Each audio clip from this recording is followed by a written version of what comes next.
Kami bersyukur ya Tuhan, jika pagi ini kami ada di tempat ini sebagai bukti kasih Tuhan yang tidak pernah berhenti untuk menyapa kami, untuk memberkati kami, untuk memenuhi kehidupan kami. Terima kasih buat kesempatan baik bagi kami untuk memuji Tuhan, untuk menyembah Tuhan, bahkan untuk diberkati lewat firman Tuhan. Berbicaralah bagi kami ya Tuhan. Biarlah Engkau memberikan kami pemahaman, pengertian, bahkan kekuatan untuk melakukan. Dalam nama Yesus kami tidak izinkan kuasa si jahat berusaha mempengaruhi perhatian kami, mempengaruhi konsentrasi kami. Maka kami tidak izinkan dia dalam nama Yesus. Hanya Engkau saja yang beracara, hanya Engkau saja yang berkuasa, yang menyatakan maksud dan kehendak-Mu bagi kami. Dalam nama Yesus Tuhan kami berdoa. Amin. Ya, shalom. Shalom. Sekali lagi shalom. Shalom. Ya, puji Tuhan, saya yakin semua kita sehat. Amin. Amin. Terima kasih untuk Ibu Kepala Sekolah, Bapak Ibu Guru, dan juga adik-adik semua yang memberikan kesempatan lagi pagi ini bagi saya untuk menyampaikan firman Tuhan. Saya baca satu bagian firman Tuhan untuk kita renungkan bersama dari surat Roma pasal yang ke-8 ayatnya yang ke-28 hingga ayat yang ke-30. Roma 8 ayat 28 hingga 30 demikian. Kita tahu sekarang bahwa Allah turut bekerja dalam segala sesuatu untuk mendatangkan kebaikan bagi mereka yang mengasihi Dia, yaitu bagi mereka yang terpanggil sesuai dengan rencana Allah. Sebab semua yang dipilihnya dari semula, mereka itu juga ditentukannya dari semula untuk menjadi serupa dengan gambaran anaknya, supaya ia, anaknya itu, menjadi yang sulung di antara banyak saudara. Dan mereka yang ditentukannya dari semula, mereka itu juga dipanggilnya. Dan mereka yang dipanggilnya, mereka itu juga dibenarkannya. Dan mereka yang dibenarkannya, mereka itu juga dimuliakannya. Iya. Saya akan sampaikan ini nggak terlalu lama dan berharap ini bisa kita mengerti dan terima. Adik-adik pernah dengar istilah insecure? Pernah ya? Kelas 12 pernah ya? Kelas 12. Kelas 9 ya? Saya teringat anak SMA. Insecure itu apa ya? Kurang percaya diri? Yakin? Insecure. Secure itu apa? Security. Apa itu? Aman. Ya kan? Aman. Tapi kalau disebut insecure, itu perasaan tidak aman. Ya. Perasaan tidak aman. Kalau saya mau tanya kepada setiap kita dan coba kita cek kepada diri kita, kira-kira kita yang berdiri saat ini di sini, apakah ada dalam posisi aman? Aman dalam perasaan, aman dalam kehidupan, aman dalam segala sesuatu.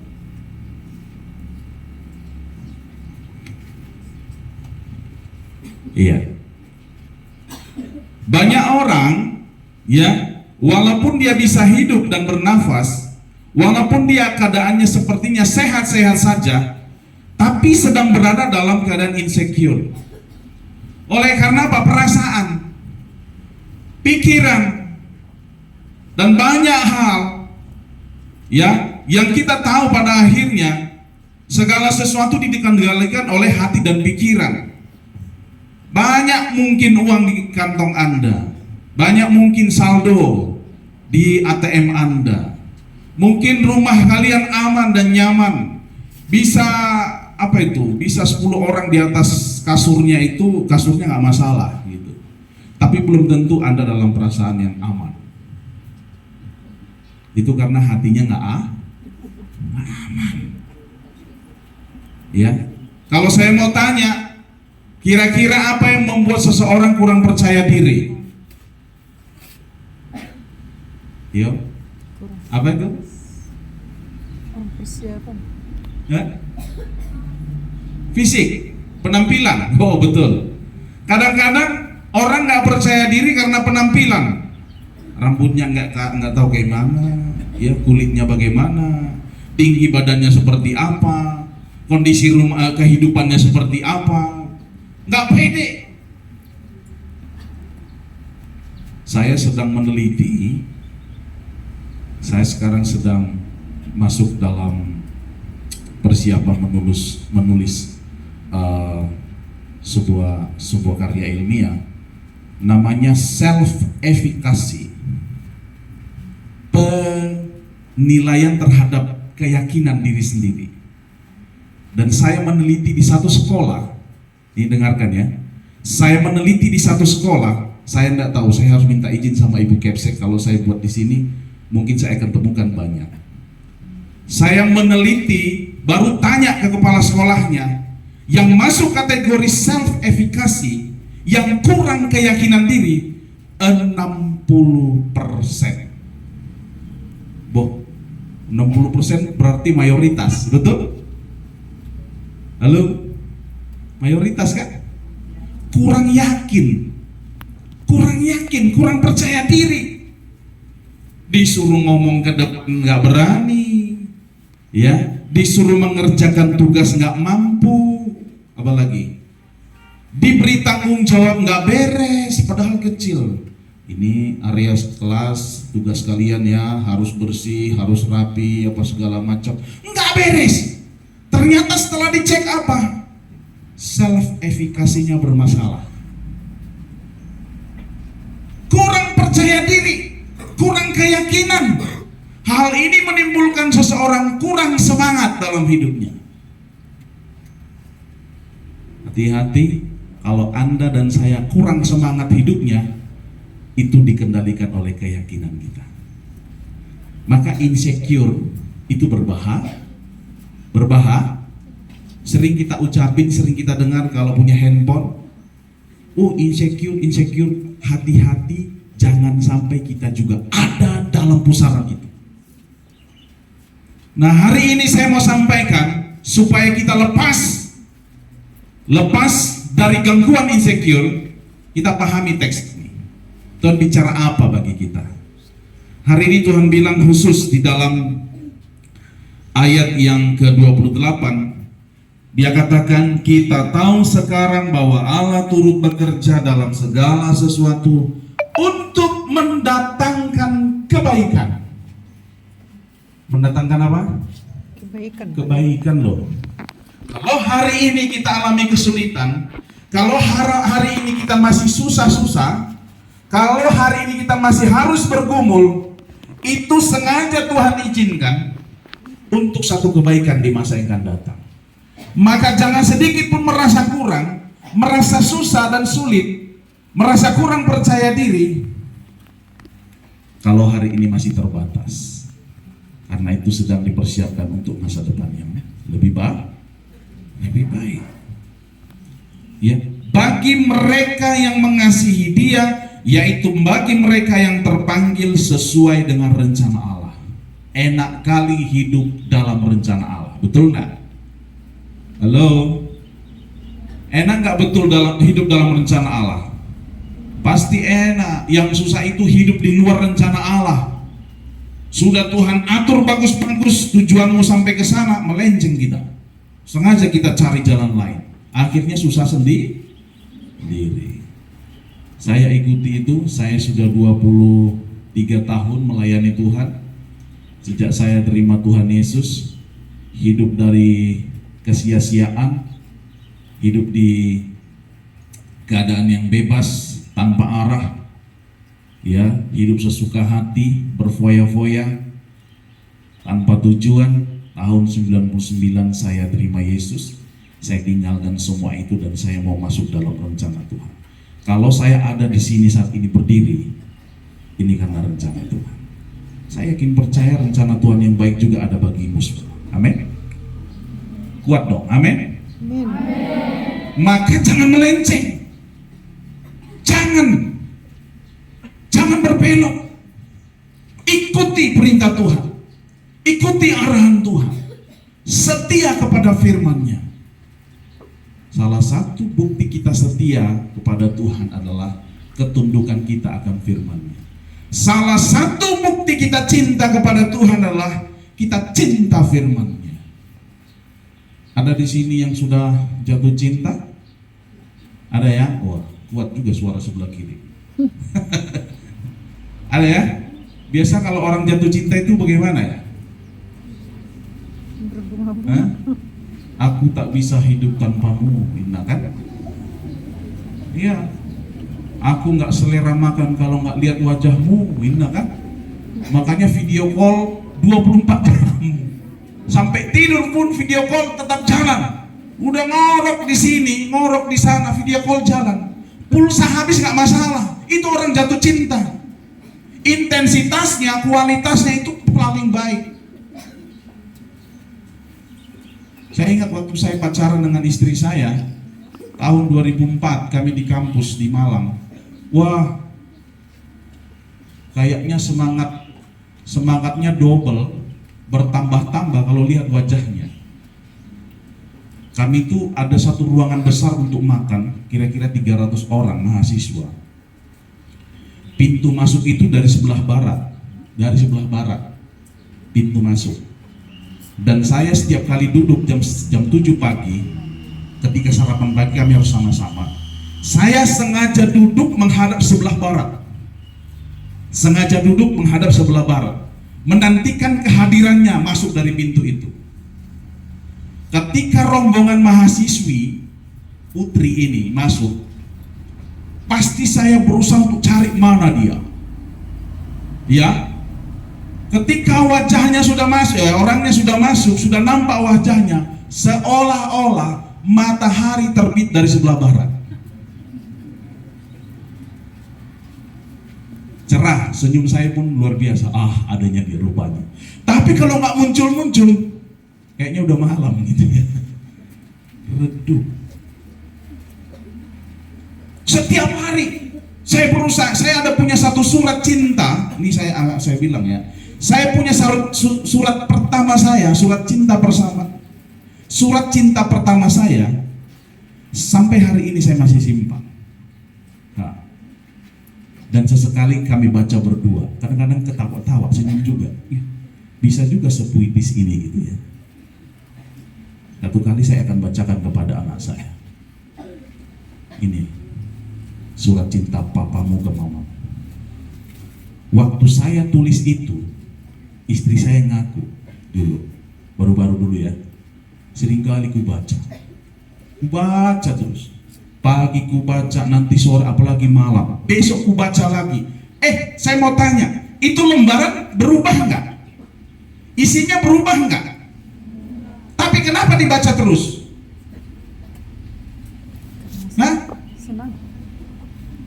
kan nggak nambah kata-katanya, kertasnya nggak makin besar, tapi dibaca terus. Karena kalau Anda cinta Tuhan, Alkitab ini tiap hari Anda baca. Amin enggak? Itu buktinya. Maka lihat ayat ini. Karena kita adalah berharga di mata Tuhan. Kita berharga di mata Tuhan. Tuhan katakan dalam bagian ini bahwa kita ditentukan dari semula. Dipikirkan Tuhan dari semula. Dia itu berharga di mataku. Kalaupun orang katakan jelek, keriting contohnya ya, siapalah gitu, body shaming ya, macam-macam dibilang untuk membiuli kita. Tapi jangan sedikit pun kurang harga dirimu, karena kita sudah dipikirkan Tuhan dari semula. Amin. Dipikirkan Tuhan, dipilih Tuhan dari semula. Mereka yang dipilihnya itu sudah ditentukan mereka yang ditentukannya dari semula itu, mereka dipanggilnya. Dan mereka yang dipanggilnya itu diurusnya, dibenarkannya. Dan mereka yang dibenarkannya itu diangkat dan dimuliakannya. Wah. Maka saya katakan, saya hari ini ada di sini berdiri. Kalau saya ingat 23 tahun ke belakang, siapalah saya Tuhan. Tapi ternyata Tuhan angkat, Tuhan angkat, Tuhan muliakan, Tuhan muliakan. Dan tujuan tertingginya adalah surga. Kalau Paulus ngomong di dalam teks ini, penderitaan apapun jangan kau pikirkan, surga tersedia kepada. Maka tidak ada tempat untuk insecure. Amin. Kita ini berharga di mata Tuhan. Langsung katakan, langsung tertancap di dalam hati dan pikiran. Saya berharga di mata Tuhan. Orang mau lihat saya seperti apa, mau nilai saya apapun, tapi saya berharga di mata Tuhan. Kalau dikatakan engkau berharga di mataku, berarti kita bernilai bagi Dia. Bukan karena kata orang, tapi karena kata Tuhan. Maka jangan masukkan ke dalam pikiranmu. Kadang-kadang orang tua sekarang juga nggak karu-karuan kalau nilai anaknya. Betul-betul dan jolma katanya. Saya pernah dengar itu. Loh, kalau nggak jolma apa dong? Ya kan? Kalaupun ada pernah mendengar kata itu, cap ke dalam dirimu, saya berharga di mata Tuhan. Orang yang berharga di mata Tuhan, orang yang punya nilai dalam hidupnya, tidak mungkin dia hidup dalam rata-rata. Dia pasti di atas rata-rata. Nah, sebelum menutup saya kasih ilustrasi. Anda pernah lihat botol aqua? Berapa harga satu botol aqua? 5.000 ya? 5.000. Kalau saya buang airnya, kosong sekarang, kira-kira ada harganya nggak? Ada ya? Berapa? Tergantung orang botoknya kan? Oh itu 200 kilo ini ya, bunga 50 biji kan? Sudah kurang nilainya. Lalu saya isi dia dengan air comberan, air paret, kira-kira ada nilainya nggak? Megang aja pun mungkin susah, kecuali tugas sekolah ya kan? Saya ganti dan saya isi dengan minyak goreng, ada nilainya? Ada. Tanya mama berapa sekilo minyak goreng kan? Saya ganti isinya dengan minyak wangi, parfum. Nilainya bagaimana? Lebih mahal. Hah? Lebih bernilai. Maka sama dengan diri kita. Apa yang kita masukkan kepada kita, nilai apa yang kita masukkan kepada kita, itu menentukan siapa kita jadinya. Amin. Kita berhak cap itu ya. Ingat, Abang Pendeta pagi ini ngomong aku berharga. Sampai pulang ke rumah, sampai selanjutnya ingat, aku berharga. Kalau aku berharga, jangan hidup biasa-biasa saja. Pacu diri. Amin ya. Kiranya firman Tuhan yang singkat sederhana ini boleh memberkati setiap kita. Mari kita bersatu dalam doa.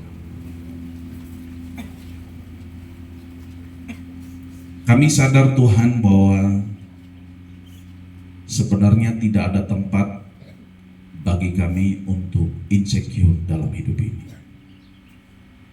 Karena kami tahu berdasarkan firman Tuhan, kami adalah orang-orang spesial di mata Tuhan. Tuhan berkata, engkau berharga di mataku dan mulia. Ini membentuk pola pikir dalam diri kami, bahwa kami adalah orang-orang yang bernilai di mata Tuhan. Mungkin dunia, sekeliling kami, manusia menilai kami rendah, menilai kami tidak berharga. Tapi penilaian Tuhanlah yang terpenting bagi kami. Itu sebagai kekuatan bagi kami untuk melangkah, menjalani hidup kami, menapaki hidup kami, hingga mencapai tujuan Tuhan dalam hidup kami. Maka berkatilah firman-Mu ini Tuhan, boleh menjadi kekuatan bagi setiap kami. Dalam nama Yesus Tuhan kami berdoa.